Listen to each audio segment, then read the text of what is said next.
Welcome to A Word with the Girls. I'm Abby, and I'm joined with my sisters, Molly and Emily. Normally, the format of our podcast will include a mini catch up, check in session with the sisters, and then dive into our randomly chosen word. But the next few episodes will be a little different.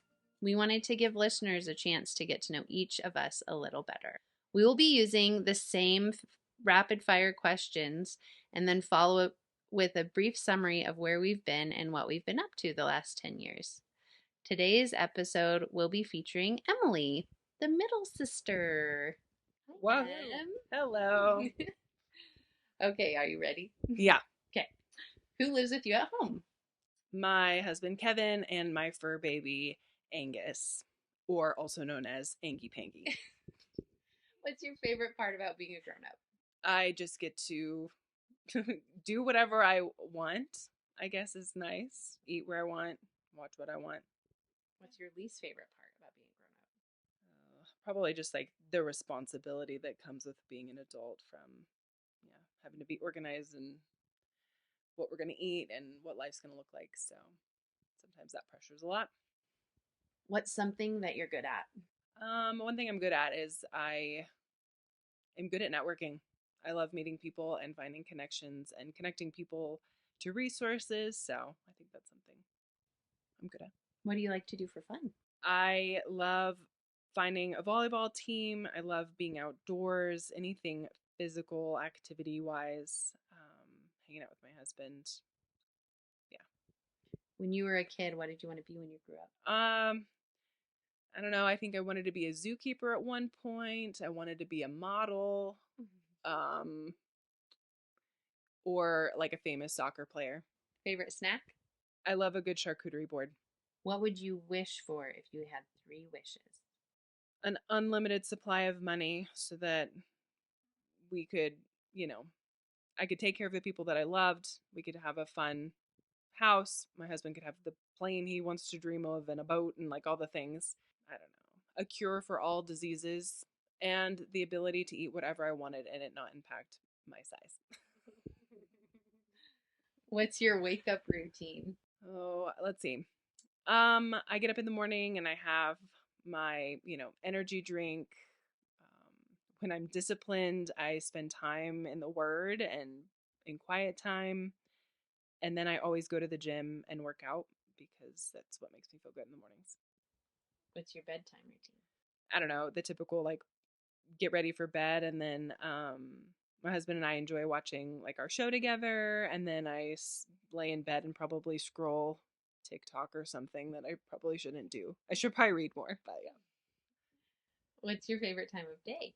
I don't know. I enjoy the evenings, like quiet evenings with my husband watching our shows together, but I also love a nice slow morning as well. A country you'd like to visit? Norway. Heels, flats, or sneakers? Sneakers. Style icon? I'm like the least stylist person you'll ever meet. I don't know.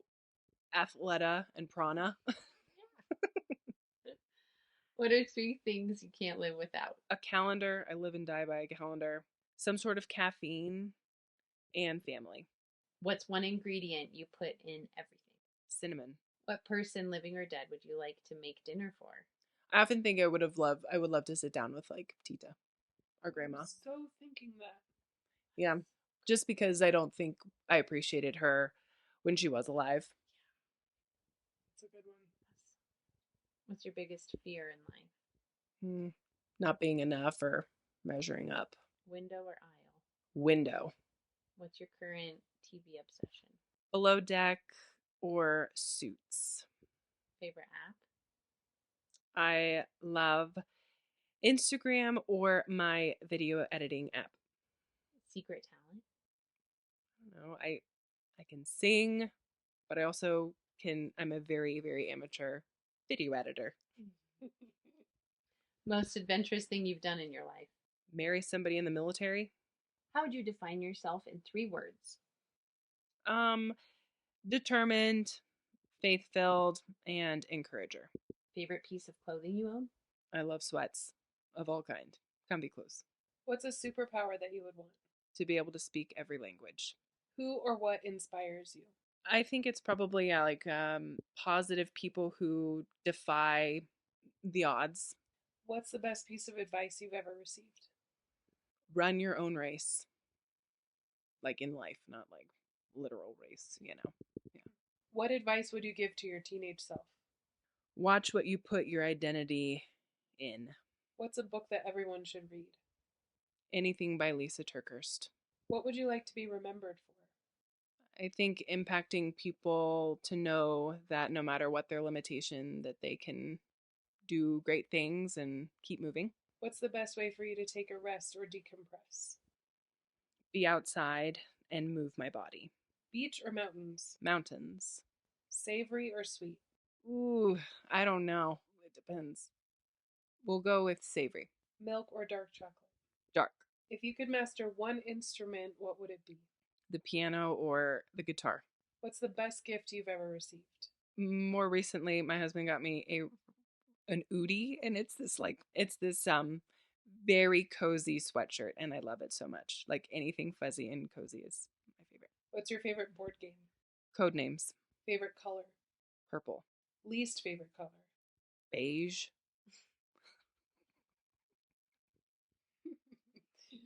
Diamonds or pearls? Diamonds. Pilates or yoga? Boot camp. What's your go-to coffee order? Triple blonde espresso with 2 pumps of white mocha and cinnamon. Favorite season? Fall. You're stuck on a desert island. You can pick one food to eat forever without getting tired of it. What would it be? Sushi.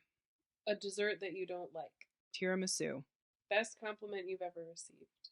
I think any of the kind feedback that I've gotten from the fitness classes that I provide, it's just an encouragement knowing the things that I'm doing is making an impact on people. Favorite smell? Lavender or like pine tree smells. If you made a documentary, what would it be about? Probably just like stories of people who, defy odds, whether that's like being greater than a diagnosis or a hardship or a tragedy, like going beyond that, I think would be kind of cool to showcase. What's a song you can listen to on repeat? Anything by David Beloche. All of his songs are just like all scripture, and I don't know, I love them. If you could switch lives with someone for a day, who would it be? Oh, my husband will cringe when I answer this, but I would love to be a Kardashian. I think it would just be so interesting, like having all of the money in the world and all the fame. And what would that be like, just to be able to do whatever? What are you most grateful for right now? I don't know. I think currently we're all together as family, and I just really cherish time we get to spend together. What's something that makes you laugh out loud? Goofy reels or TikToks, or my dog often makes me laugh out loud, or inside jokes with Kevin.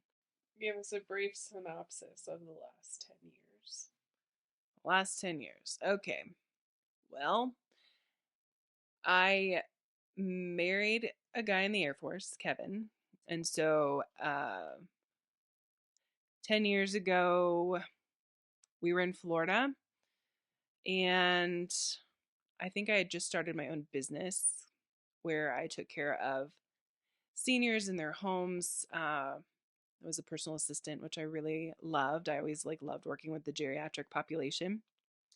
And then Kevin got orders to Japan for the second time. And so we hoped that this time we'd actually get to go, because before they denied us because I live with multiple sclerosis. And for whatever reason, the military didn't feel like we could go overseas. But we got orders to Japan, so I shut my business down. And then they denied us. So we stayed in Florida. And so at that point in life, I wasn't really sure what I wanted to do, but I kind of felt like I had freedom to do whatever I wanted. And so I decided to go work in the hospitality industry, which didn't really fit my passion. And then at the time, I connected with the National MS Society at a walk event in Florida and asked if they ever had anybody provide exercise classes for the MS community. And they said no, but if you're interested, we'll help you. And because I was a college athlete and I knew how much staying active meant for me and how important it was for me, mentally, physically, and emotionally, I really wanted to do that. And so I went and became a certified personal trainer and group fitness instructor to teach adaptive fitness classes for people living with MS. And um, that became like my main career, which I absolutely loved. I was a full-time fitness instructor at the Air Force Base at the time and really, really loved it. And then we got orders to Washington, D.C. So I had to change my career. And for a little while, I was working at like a gym for people with disabilities, which was truly a gift because I really learned about other diagnoses and how to adapt things and just become really aware of the importance of inclusivity and making things adaptable for any level of ability. But with my disease, often stress and doesn't, bode well. And that's when I had my more recent relapse, which then made me change my job because it was really stressful. And so then oddly enough, when I went to school, I was going to be an education major to be a PE teacher. And then I did observation hours and I was like, never. And so I went into marketing, but then an opportunity to be a PE teacher on base came about and I absolutely loved it. To be able to instill like a love of physical activity for youth was just really a gift. So I did that for about a year. And then an opportunity to work for the National MS Society came up. So I worked for them for 3 years, working with healthcare providers. And that really got me into presenting more, getting to be part of like really cool opportunities with the National MS Society and becoming more of an educated patient and an advocate for people living with MS. And then we had orders to Germany and those got denied. And so we decided to try to change course. And so then we just moved to Illinois about a year ago. And my husband's almost done with the Air Force. So it's kind of like this interesting transition point in life where he's about to get out and we don't really know what's next. Maybe moving here to Grand Junction is the dream. And so since we moved to Illinois, I've been casually attempting to try to make a presence online. I don't know, creating videos and content, which has been fun, but I'm also delving into being a substitute teacher and speaking around the country. So that's kind of what life looks right now. We don't have any kids, just a dog mom and a proud Air Force wife. So yeah, we'll see what the next few years look like, but life is good. And I'm super thankful for the way that God redeems and restores and guides and provides. So, Okay, I'll go first. We'll talk about what we love most about Emily. I think a word that comes to mind is faithful. I think she's faithful in her faith. She's faithful to love her husband. She's faithful to show up for her family. She's faithful to serve her family. Every time she comes and stays at our house, she loves on my kids. She makes us dinner. She runs errands for me. She's faithful and dependable. And I know that I can always trust that if something's going hard in my day, she's going to pull out the good things in it to help redirect me. thanks. Yeah, this is Molly. And I think my favorite thing about Emily is just how inspiring you are. I think it's always been a part of who you are, but uh, with an MS diagnosis and the way that you've handled that part of your story, I think it is something that could be really difficult and painful, and maybe is difficult and painful, however you use it um, to inspire people and change lives and talk about God. And I think your personality and your fierceness is something that like no one comes away from being in your presence without being like impacted. So Thanks, guys. Yep. Fun. This concludes our interview with Emily.